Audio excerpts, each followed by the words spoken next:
الحمد للہ رب العالمین والصلاة والسلام علی اشرف الانبیاء والمرسلین وعلی آلہ واصحابہ اجمعین۔ قال اللہ تعالی وتبارک فی القرآن المجید والفرقان الحمید۔ اعوذ باللہ من الشیطان الرجیم، بسم اللہ الرحمن الرحیم۔ کل نفس بما کسبت رہینہ الا اصحاب الیمین فی جنات یتساءلون عن المجرمین ما سلککم فی سقر قالوا لم نک من المصلین ولم نک نطعم المسکین وکنا نخوض مع الخائضین وکنا نکذب بیوم الدین حتی اتانا الیقین۔ صدق اللہ مولانا العظیم وصدق رسولہ النبی الکریم الرؤوف الرحیم۔ اللہم نور قلوبنا بالقرآن وزین اخلاقنا بالقرآن وادخلنا الجنۃ بالقرآن ونجنا من النار بالقرآن۔ قال اللہ تعالی وتبارک فی شان حبیبہ مخبرا وآمرا ان اللہ وملائکتہ یصلون علی النبی یا ایھا الذین آمنوا صلوا علیہ وسلموا تسلیما۔ اللہم صلی علی سیدنا و مولانا محمد معدن الجود والکرم صلاۃ و سلاما علیک یا سیدی یا رسول اللہ وعلی آلک و اصحابک یا محبوب رب العالمین۔ تمام حمد و ثنا، تعریف و توصیف اللہ جل مجدہ الکریم کی ذات بابرکات کے لیے، جو خالق کائنات بھی ہے اور مالک شش جہات بھی۔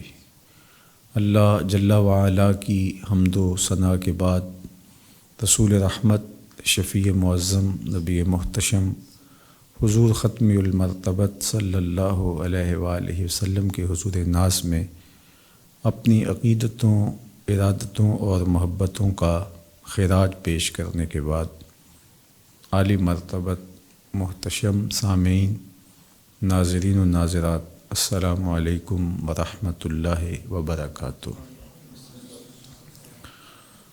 کتاب رحمت قرآن مجید سے چند آیات تلاوت کرنے کا شرف پایا ہے، جو سورہ المدثر 29ویں پارے سے ہے۔ ارشاد باری تعالی ہے، کل نفس بما کسبت رہینہ، ہر متنفس، ہر جان اپنے عملوں میں گروی ہے۔ اب اچھے عمل اگر اس نے کما لیے تو ان کے بدلے میں وہ جان چھوٹ جائے گی، اور اگر اچھے اعمال کوئی شخص نہ کر سکا تو پھر اس کی جان اور اس کا جسم سخت اذیتوں میں مبتلا ہوگا، اور اس کو اعمال سے ہی چھڑایا جا سکتا ہے۔ تو ہر متنفس، ہر سانس لینے والا، ہر جان اپنے اعمال کی گروی ہے، الا اصحاب الیمین، لیکن جو دائیں ہاتھ والے ہیں، اصحاب یمین ہیں۔ فی جنات یتساءلون، یہ جو اصحاب یمین ہیں یہ جنتوں میں ہوں گے۔ اصحاب یمین سے مراد کون لوگ ہیں؟ دائیں ہاتھ والے کون ہیں؟ تو مفسرین کی ایک جماعت نے کہا کہ اس سے مراد ملائکہ ہیں، اللہ کے فرشتے ہیں۔ بعض نے کہا کہ اس سے مراد مسلمانوں کے نابالغ بچے ہیں، چونکہ ان پر کوئی گرفت نہیں ہوگی، ان سے حساب نہیں ہوگا، جو بچپن میں انتقال کر گئے۔ بعض نے کہا کہ اس سے مراد وہ لوگ ہیں جو اچھے اعمال کر کے اللہ کی رضا جوئی میں لگے رہتے ہیں۔ حضرت امام جعفر صادق رضی اللہ تعالی عنہ فرماتے ہیں اس سے مراد وہ لوگ ہیں جو اہل بیت سے محبت کرتے ہیں۔ تو کہا کہ کل نفس بما کسبت رہینہ، ہر شخص اپنے اعمال کا گروی ہے۔ اب کس طرح اپنی جان چھڑائے؟ تو وہ اچھے اعمال کا نتیجہ ہی ہے جو اس کو جہنم سے بچا سکتے ہیں۔ تو میں اور آپ نے اپنی زندگی اس طرز سے گزارنی ہے کہ ہم قیامت کے دن سرخرو ہوں، بامراد ہوں اور آتش دوزخ سے بچ جائیں۔ تو اصحاب یمین میں ہمارا نام شامل ہو جائے، دائیں ہاتھ والے لوگوں میں ہم شامل ہوں، اور یہ دائیں ہاتھ والے لوگ خوش نصیب لوگ ہیں۔ اللہ جل شانہ ان کو اپنی خاص کرم نوازیوں سے مالا مال کرے گا، اور یہ جنت کے بالا خانوں میں ہوں گے، یہ جنت کے باغوں میں ٹہل رہے ہوں گے، اللہ کی نعمتوں سے انہیں مالا مال کیا جائے گا، عزتوں کا وہ ظرف ان کا مقسوم ہوگا کہ ان کی شانیں دیکھنے والی ہوں گی۔ دوسری جانب جہنم کی آگ میں کچھ لوگ جل رہے ہوں گے، چونکہ جان تو پھنسی ہوئی ہے، ہر جان تو گروی ہے، تو اچھے اعمال کے بدلے میں جس نے اپنی جان چھڑا لی اس کی جان تو چھوٹ گئی، اور جو کچھ پیش ہی نہ کر سکا جان چھڑانے کے لیے تو پھر وہ تو آتش دوزخ میں جائے گا۔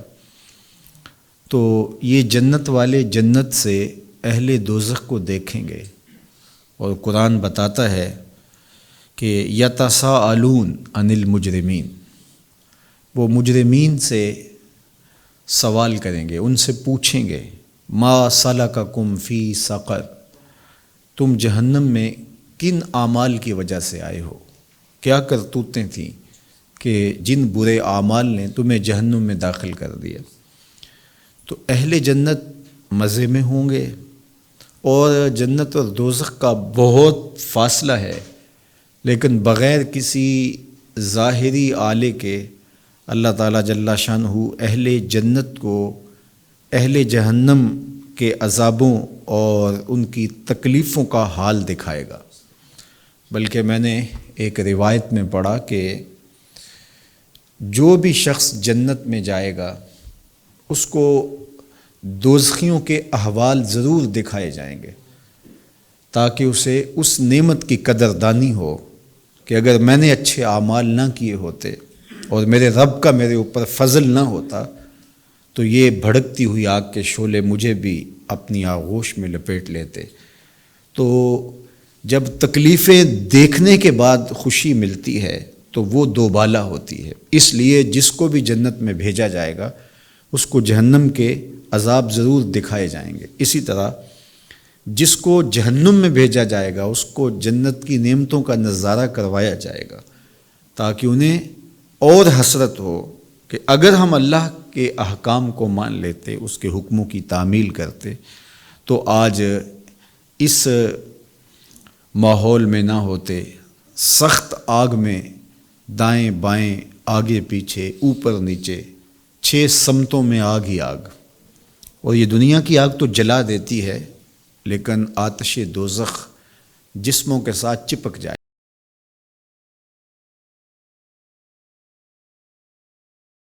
اب جنت والے جہنمیوں کو دیکھیں گے، اور جب دیکھیں گے تو ان سے سوال کریں گے اور پوچھیں گے ما سلککم فی سقر، تم بتاؤ تم جہنم میں کیوں آئے، کون سا وہ عمل تھا جو تمہیں جہنم لے آیا؟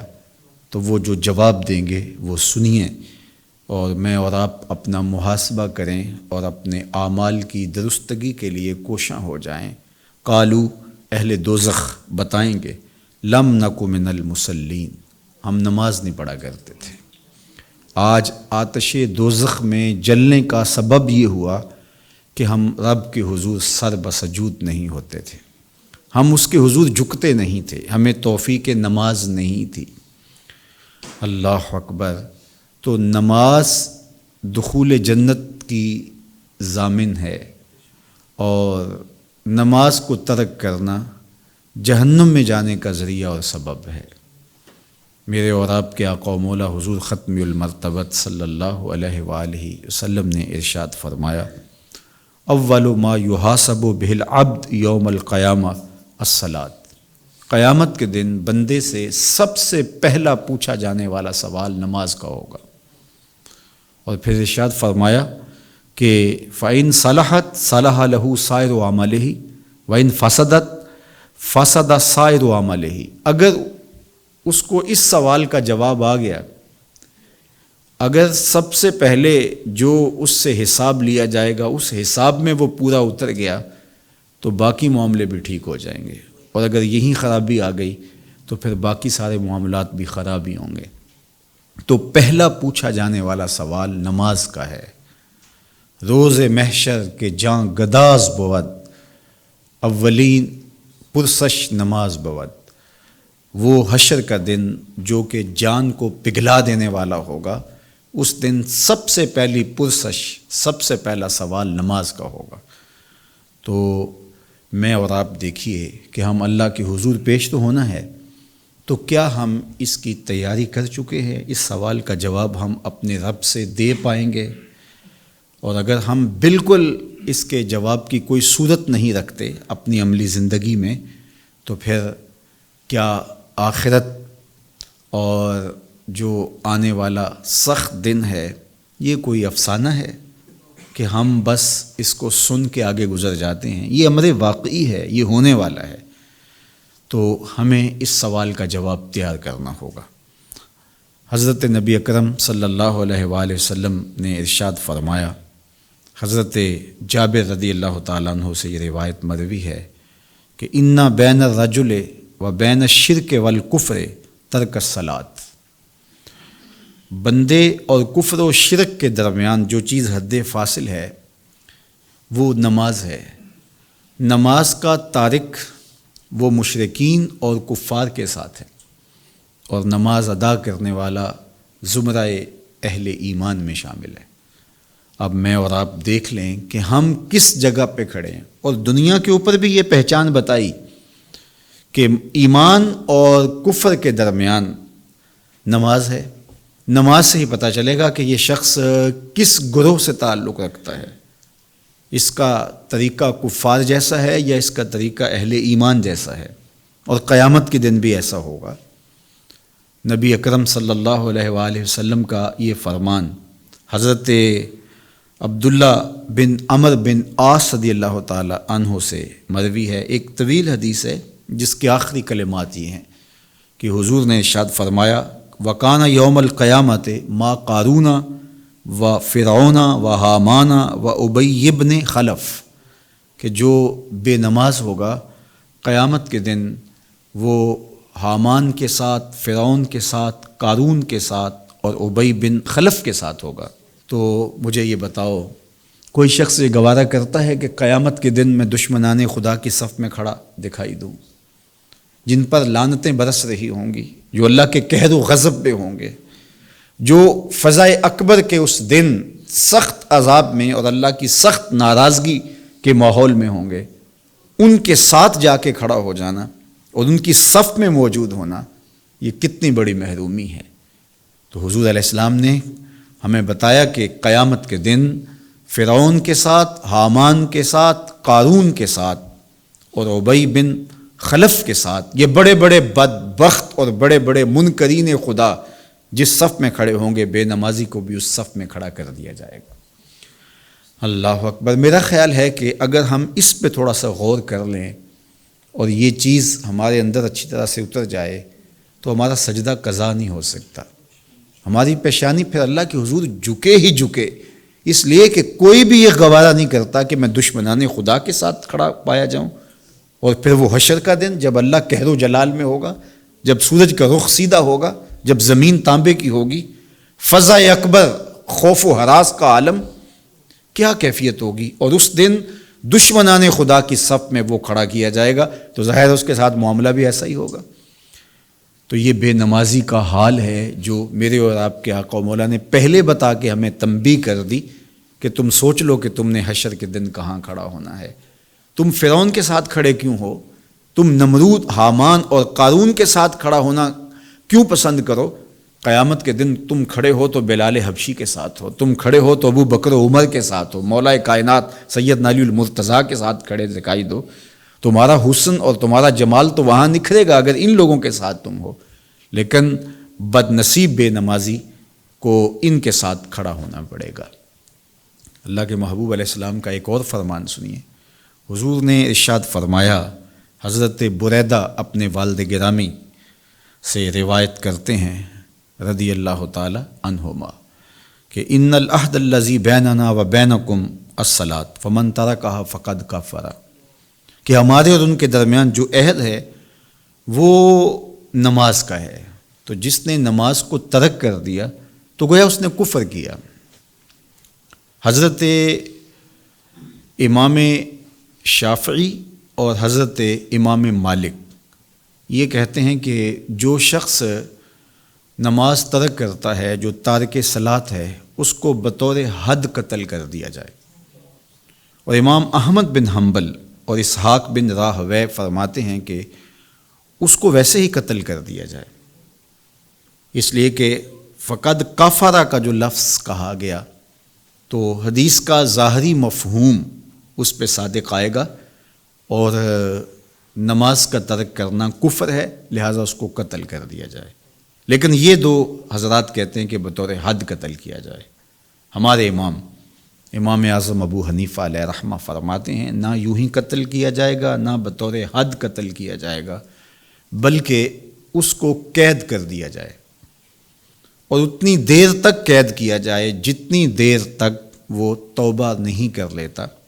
یہ اس شخص کی کہانی ہے جو نماز کو اللہ کی طرف سے فریضہ مانتا ہے لیکن سستی کی وجہ سے ادا نہیں کرتا، لیکن جو نماز کا مذاق اڑاتا ہے، نماز کو ہلکا جانتا ہے اور اس کے بارے میں اس طرح کی بیہودہ باتیں کرتا ہے، نماز کا انکار کرتا ہے، تو ایسا شخص تو تمام کے نزدیک کافر ہے اور دارِ اسلام سے خارج ہے۔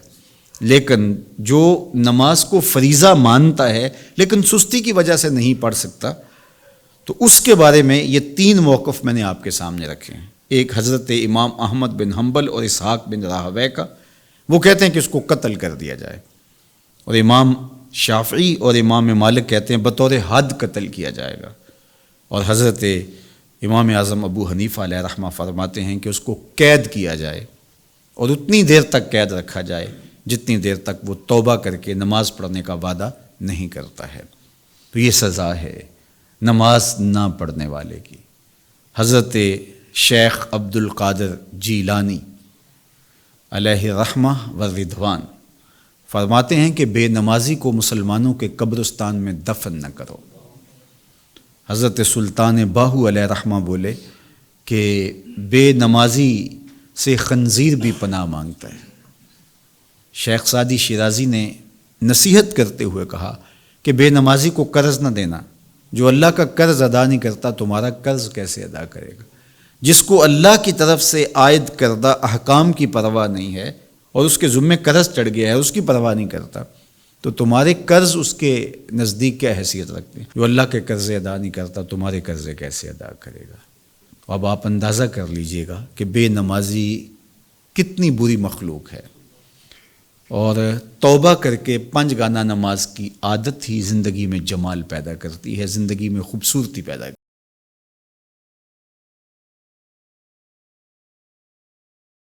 اس پر بہانے نہیں تراشنے چاہیے۔ بعض لوگ کہتے ہیں اچھا جی پڑھ لیں گے، یہ کیا ہوا؟ جب وقت آ گیا اور اللہ کا نمائندہ بلاوا دے رہا ہے، حیا علی الصلاۃ حیا علی الفلاح، وہ روز پکار رہا ہے، وہ مؤذن اللہ کا نمائندہ ہے، اس کی طرف سے آواز دے رہا ہے، بلایا جا رہا ہے تمہیں حیا علی الصلاۃ، نماز کی طرف آؤ، حیا علی الفلاح، یہ سراسر فلاح ہے، سراسر بھلائی ہے، یہ سراسر نیکی ہے، سراسر خیر ہے جس کی طرف تمہیں بلایا جا رہا ہے۔ تم بہانے تراشتے ہو، اچھا پڑھ لیں گے، اچھا پڑھ لیں گے۔ بہت سارے بے نمازیوں کا بہانہ ہوتا ہے، میرے کپڑے ٹھیک نہیں ہیں، میرا لباس پاک نہیں ہے، میرا جسم پاک نہیں ہے۔ میرے بزرگ فرمایا کرتے تھے تیرا جسم کیسے پاک ہو سکتا ہے، تیرے لباس کو ستھرائی کیسے حاصل ہو سکتی ہے؟ تو اللہ کے حضور جھکنا جو نہیں جانتا، تو اس کے حضور جھکنا سیکھ جا، تیرا تن بھی پاک ہو جائے گا، تیرا من بھی پاک ہو جائے گا، تیرا لباس بھی پاک ہو جائے گا، تیرا دل بھی پاک ہو جائے گا۔ تو اس کے حضور جھکنا سیکھو، بہانے نہ تراشو، اچھا پڑھ لیں گے، اچھا پڑھ لیں گے نہیں۔ 5 گانا نماز یہ ہمارے اوپر اللہ کی طرف سے عائد کردہ فریضہ ہے، اس کو ہر صورت میں ہم نے ادا کرنا ہے۔ ایک طبقہ وہ بھی ہے جو نماز نہ پڑھنے کا بہانہ تراشتا ہے اور کہتا جی ہم دل کی پڑھتے ہیں، دل کی نیتی ہوئی ہے ہم نے، اور کہا کہ قرآن کہتا ہے کہ نماز قائم کرو، تو نماز پڑھنے کا تو نہیں کہا گیا، نماز قائم کرنے کا کہا گیا ہے، تو ہم نے تو قائم کی ہوئی ہے۔ اور کچھ جاہل لوگ ایسے لوگوں کے بہلاوے میں آ جاتے ہیں، یہ تو بالکل بادی نظر کے اندر جاہل شخص دکھائی دے رہا ہے، نماز کو قائم کرنے کا مفہوم اپنی طرف سے خود وضع کر رہا ہے۔ مجھے بتائیے جس شخص کے سینے پہ قرآن نازل ہوا، اس محمد عربی سے بہتر نماز کو قائم کرنے کا کون جان سکتا ہے؟ تو وہ جب نماز کے قیام کا مفہوم ہمیں یہ بتا رہے ہیں کہ آپ اس طرح نماز پڑھیں، رکوع ایسے کریں، سجدہ ایسے کریں، قیام ایسے ہو، جلسہ اور قومہ اس طرح ہو، تشہد یوں پڑھیں، تو مجھے بتائیے کہ نماز کے قیام کا کوئی اور مفہوم مراد لیا جا سکتا ہے حضور علیہ السلام کے بتائے ہوئے طریقے سے ہٹ کر کے؟ میرے حضور نے فرمایا سلو کما رأیتمونی اصلی، جس طرح تم مجھے نماز پڑھتے ہوئے دیکھتے ہو ایسے نماز پڑھو۔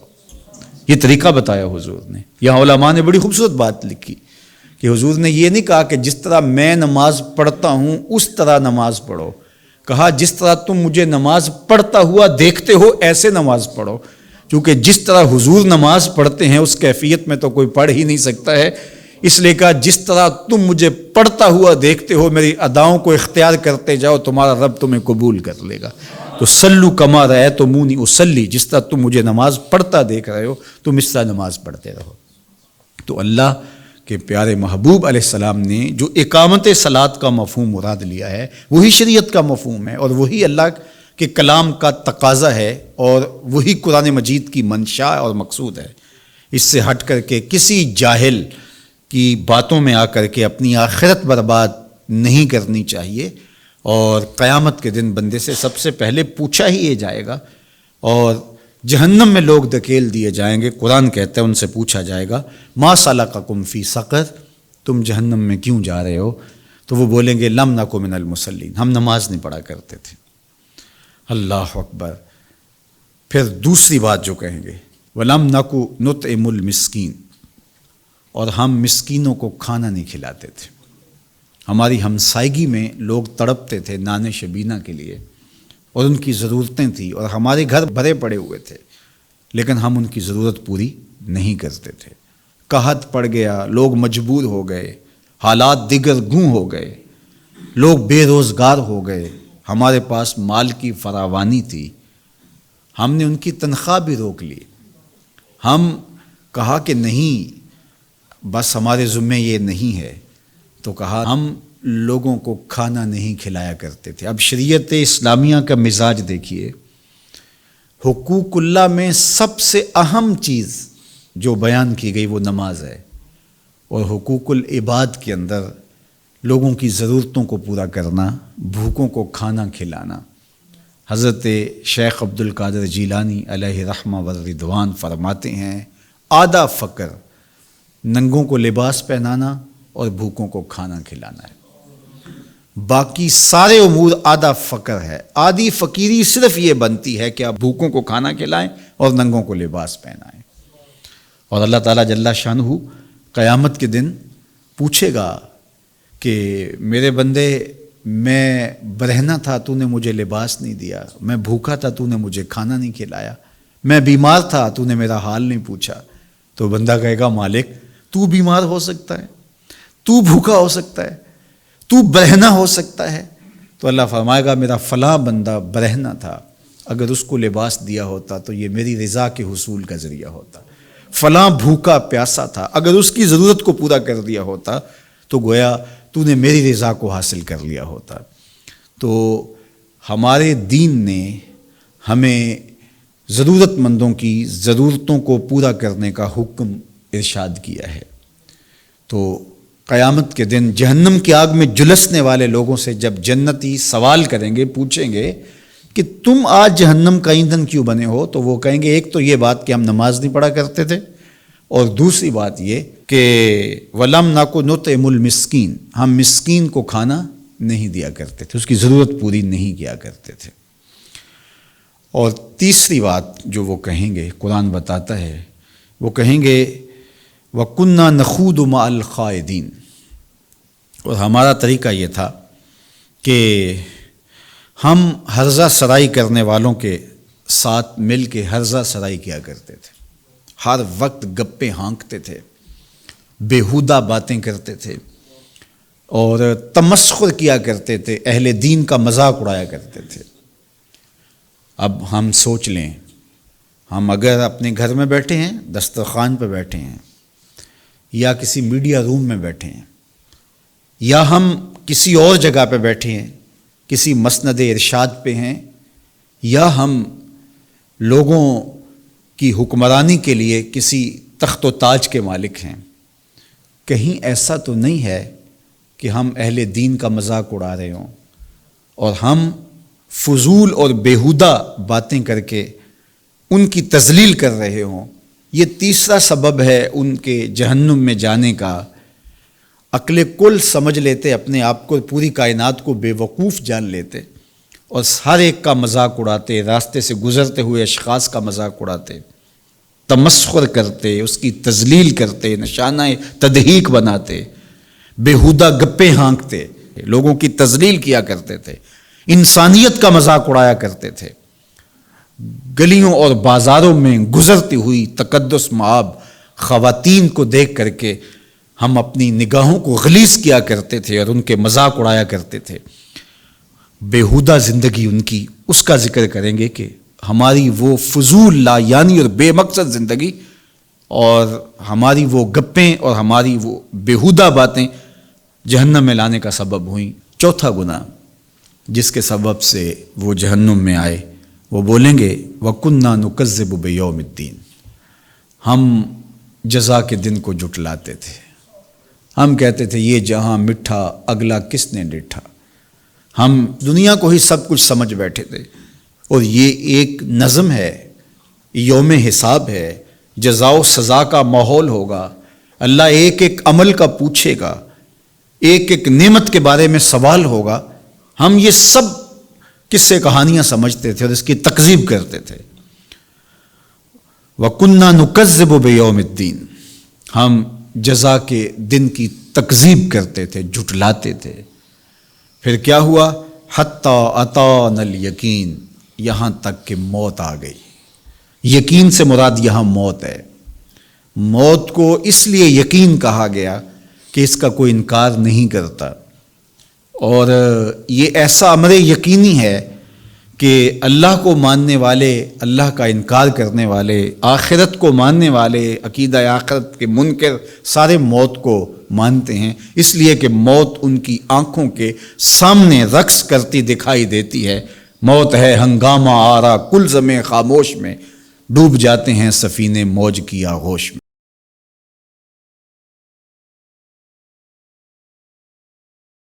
تو وہ یہ دیکھتے ہیں اور موت کا وہ انکار نہیں کرتے۔ تو اچانک جب موت آ گئی تو آنکھیں بند ہوئیں، تو پھر آنکھیں کھلی اور پتہ چلا کہ جس کا انکار کرتے تھے وہ تو سب کچھ موجود ہے، جس کی تذلیل اور تضحیک کیا کرتے تھے وہ تو امر واقعی ہے۔ ہم آخرت کی تکذیب کرتے تھے، نئی نئی قصے کہانیاں ہیں، یہ قصہ کہانی نہیں ہے، یہ تو حقیقت میں موجود ہے۔ ترازو بھی نصب ہیں، عمل بھی تل رہے ہیں، جنت بھی موجود ہے، جہنم کے شعلے بھی بھڑک رہے ہیں، اور ہم اس تکذیب کی وجہ سے آج جہنم کا ایندھن بن رہے۔ اللہ تعالیٰ نے سورہ الفجر میں ارشاد فرمایا کہ وہ کہیں گے یا لیتنی قدمت لحیاتی، کاش میں اس زندگی کو اس زندگی کے لیے گزارا ہوتا، لیکن اس دن یہ کہنے سے تو فائدہ نہیں ہوگا، چونکہ وہ دارالعمل ہوگا ہی نہیں، وہ دارالجزا ہوگا۔ جب سامنے دیکھ کر کے مان لیا تو پھر ماننا کیا ہوا؟ وہ تو فرعون نے بھی کہا تھا آمنت برب موسیٰ، میں موسیٰ کے رب پہ ایمان لایا۔ جب نیل کی موجیں اس کو ڈبونے لگیں اور وہ غوطے کھانے لگا تو اس وقت بولا کہ میں موسیٰ کے رب پہ ایمان لایا، تو وہ ایمان لانا معتبر نہ ٹھہرا۔ اس لیے آج موقع ہے، آج زندگی ہے، آج قرآن ہمیں بار بار بتا رہا ہے کہ آئیے اپنی آخرت کی تیاری کر لیجئے، اور کہیں ایسا نہ ہو کہ مغالطے میں رہ جائیں، دھوکے میں رہ جائیں، اور اپنے نفس کے فتنے کا شکار ہو جائیں، کسی باتیں کرنے والے کی باتوں میں آ جائیں، لیکن جب آنکھ بند ہوگی تو ساتھ ہی آنکھ کھلے گی اور پھر تمہیں پتہ چلے گا اور پھر ڈاڈا پچھتاؤ گے، لیکن اس وقت پچھتانے سے کچھ نہیں ہوگا۔ آج لے ان کی پناہ، آج مدد مانگ ان سے، کل قیامت کو نہ مانیں گے اگر مان گیا تو اس دن تو پھر کوئی راستہ نہیں ہوگا۔ تو ذلت، پستی، زبونحالی، جہنم کی بھڑکتی ہوئی آگ کے شعلے، اور وہاں ذلت و رسوائی کی زندگی، وہاں سے نکلنا بھی چاہے گا تو نہ نکل پائے گا۔ جہنم کی بھڑکتی ہوئی آگ میں وہ چیخے گا، پکارے گا، آہو فغاں کرے گا، لیکن اس کی کوئی فریاد بھی نہیں سنے گا۔ وہ پانی مانگے گا تو اس کو کھولتا ہوا پانی دیا جائے گا، غسلین دیا جائے گا، جہنمیوں کے زخموں کا پیپ ہوگا، وہ سے دیا جائے گا۔ کھولتا ہوا مائے حمیم بھی بتایا گیا، غسلین بھی بتایا گیا، اور وہ اتنا گرم ہوگا کہ اگر اس کا ایک قطرہ اب زمین پہ ڈال دیا جائے تو اس کی بدبو سے جانوروں کے دماغ پھٹ جائیں، اور گرم اتنا کہ اگر اس کا پہاڑ پہ قطرہ ڈال دیا جائے تو اس کی حدت سے، گرمی سے پہاڑ پگھل جائے۔ وہ پانی اس کو پینے کے لیے دیا جائے گا، اور وہ اپنے منہ کے سامنے اس کٹورے کو، اس پیالے کو جس میں وہ مائے حمیم ہوگا یا غسلین ہوگا، اس کو اپنے منہ کے سامنے رکھے گا تو اس کے منہ کی کھال ادڑ کے اس کے اندر گر پڑے گی، پگھل جائے گی کھال اس کی حدت سے، اس سے اٹھتی ہوئی گرمی سے، اور اس کا منہ اس انسانی سائز کا منہ نہیں ہوگا۔ اللہ اکبر! احد پہاڑ جتنا ایک دانت ہوگا جہنمی کا، یہ 15 کلومیٹر پر محیط ہے احد پہاڑ، تو 32 دانت اگر ایک منہ میں ہیں تو منہ کتنا بڑا ہوگا؟ یہ وجود اتنا بڑا کر دیا جائے گا کہ یہ عذاب کی تکلیف زیادہ سے زیادہ سہے اور گوارا کرے۔ کھال 70 گز موٹی ہوگی تاکہ زیادہ زیادہ عذاب کی تکلیف اس کو گوارا کرنا پڑے، اور جب کوئی بھی جہنمی جہنم میں جائے گا تو یہ انسانی شکل چھین لی جائے گی، چونکہ یہ شکل محمدی صورت ہے، یہ محمدی شکل ہے، اس لیے اس صورت کو چھین لیا جائے گا، اور صورت انتہائی بھدی صورت کے ساتھ وہ جہنم میں داخل ہوگا اور اذیتیں سہے گا۔ آئیے قرآن مجید کی ان آیات پہ پھر غور کریں اور اپنی عملی زندگی کو بہتر کرنے کے لیے کوشاں ہو جائے۔ موسم رحمت رمضان المبارک ہے، ویسے بھی اس مہینے میں شیطان بند جاتا ہے، دل نرم ہو جاتے ہیں، اور اس مرتبہ ماہ رمضان کے ساتھ ساتھ ایک وبا کے پھیلنے کی وجہ سے مزید دل نرم ہوئے ہیں، اور ہم یہ دیکھتے ہیں کہ اللہ کی طاقت اور قدرت کیا ہے، وہ چاہے تو پوری انسانیت کو باندھ کے بٹھا دے، کسی کی ہمت نہیں ہے کہ وہ دم بھی مار سکے۔ دنیا کی بڑی بڑی طاقتیں جنہیں اپنی ٹیکنالوجی پہ، اپنی عقل و فہم پہ، اپنی خرد پہ اور اپنی مہارتوں پہ ناز تھا، آج بے بسی کی تصویر بنے ہوئے ہیں۔ تو آئیے میں اور آپ اس کے حضور حاضر ہوں اور سچے دل سے 5 گانہ نماز کے ساتھ اپنے رب کی رضا جوئی کے لیے کوشاں ہوں۔ اگر کسی کے ذمے نمازیں قضا ہیں تو وہ نوافل کی بجائے پہلے قضا نمازیں ادا کرے، یہ قرض ہے اللہ کا، اس قرض کو اتارے۔ تو پھر دیکھ لیجئے، ارشاد فرمایا کل نفس بما کسبت رہینہ، ہر شخص اپنے عملوں میں گروی ہے، الا اصحاب الیمین، مگر اہل یمین، دائیں ہاتھ والے، فی جنات یتساءلون، وہ جنتوں میں ہوں گے اور سوال کر رہے ہوں گے عن المجرمین، مجرموں سے، ما سلککم فی سقر، تمہیں جہنم میں لانے والا سبب کیا تھا، کون سا عمل تھا جس کی وجہ سے تم آج جہنم کا ایندھن بنے ہو؟ تو وہ جواب دیں گے لم نکو من المصلین، کہیں گے ہم نماز نہیں پڑھا کرتے تھے، ہماری پیشانی رب کے حضور جھکا نہیں کرتی تھی، صدائے دل نواز اذان کی آتی ہم گزر جاتے، تو کہا ہم نماز نہیں پڑھا کرتے تھے، وَلَمْ نَكُ نُطْعِمُ الْمِسْكِينَ، اور مسکینوں کو کھانا نہیں کھلاتے تھے، وَكُنَّا نَخُوضُ مَعَ الْخَائِضِينَ، اور ہرزہ سرائی کرنے والوں کے ساتھ مل کے ہرزہ سرائی کیا کرتے تھے، لوگوں کا تمسخر اڑایا کرتے تھے، بیہودہ باتیں کیا کرتے تھے، فضول وقت گزارا کرتے تھے، وَكُنَّا نُكَذِّبُ بِيَوْمِ الدِّينِ، اور ہم آخرت کی تکذیب کیا کرتے تھے، جھٹلاتے تھے آخرت کو، حتیٰ أَتَانَا الْيَقِينُ، پھر وہ لمحہ آیا کہ موت نے دبوچ لیا، موت نے ہمیں پکڑ لیا، پھر سب کچھ پڑے کا پڑا رہ گیا، آنکھیں کھل گئیں لیکن ہم کچھ کر نہیں سکتے تھے، ہاتھ بندھے تھے، زبان بند تھی، ساری حقیقت تش تش بام ہو گئی، کھل کے سب کچھ سامنے آ گیا، لیکن ہم پل کے اب اس پار دیکھتے تھے تو ہم وہاں جا نہیں سکتے تھے، پھر سخت اور ڈاڈھا پچھتاوا ہوا اور سخت اذیت میں مبتلا ہو گئے۔ اللہ ہم سب کو اپنی یادوں کے سائے میں رکھے اور مختصر زندگی جو اس نے ہمیں عطا کی ہے اپنی یاد میں بسر کرنے کی توفیق دے۔ وآخر دعوانا ان الحمد للہ رب العالمین۔